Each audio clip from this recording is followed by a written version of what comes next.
Hey everybody, this is Paul with Modern DriveLine. In this video installment, we're going to talk about wheel hop or axle wrap and also some of the things that cause driveline vibration. We're going to start with this right here, our 275 wide tire. If you've ever put wide tires on a leaf spring suspension and you have axle wrap or wheel hop, you know you can do what they call corn cobbing of gears, and you can ruin drive shafts and twist parts.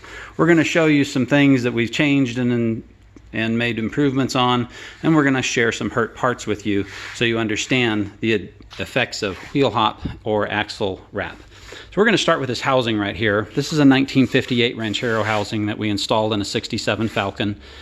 This axle housing, I decided, since I had issues, to take it out and have it checked. Turns out, when you take it out and have it checked, there's a tool that Dutchman Axles or Dutchman Motorsports uses to go from the center of each of the hubs to a designated location that simulates your spider gears inside the housing to the other end. This particular housing was so bad you could not get the beam to go through the other side. So they took off the flanges, straightened the housing, and re-welded things on. We're going to put a couple new seals in, of course, because they had this thing tanked. Next up, we have an axle.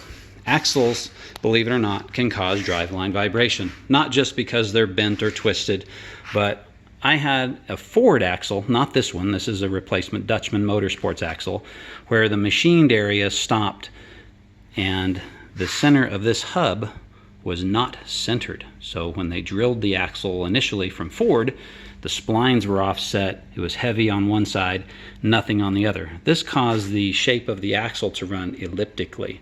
Now, of course, when that happens, you have damage to your spider gears and your carrier gears, which can be an extended problem over time. I don't know if you can see it, but inside here we have a twisted slip yoke. It's 28 splines, Ford, and you can see where the wear pattern stops with the shadow, and there's a slight twist to the splines. Well, wheel hop will do that too, damage that. Moving on back with the axle wrap, we have more damage to our drive shaft right here where it met our modified tunnel. We actually took the tunnel of the car and raised it up in the back so it would give more clearance. Well, it still made contact to the area where we seamed it. Axle wrap can also damage it to the point that it chunks out your drive shaft. You can see right here where we have a chunk that actually made contact with our pinion yoke. Pinion yoke, this is a replacement one.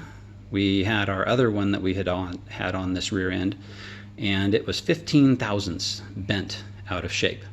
So this not being centered can cause your axle, or I'm sorry, your drive shaft to run elliptically like this as well. Very important. Because we replaced this pinion yoke on here, and we had a crush washer in here, we've actually moved our gear set, so we're going to have this one redone so that it can have the right wear pattern on it and not cause a vibration. So when we went to Dutchman Axles, we also had this cool new gasket.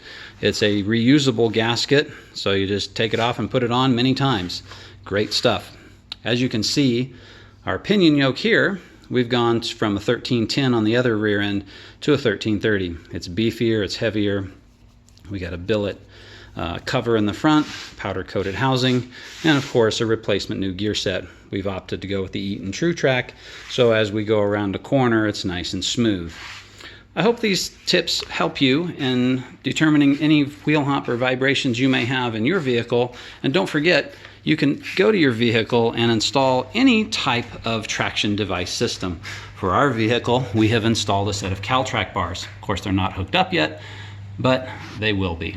And we've also corrected our pinion angle with a set of 2-degree shims. So we're going to have multiple things fixed for high-speed vibration. Remember, on your axles too, they run at about 800 RPM at highway speed.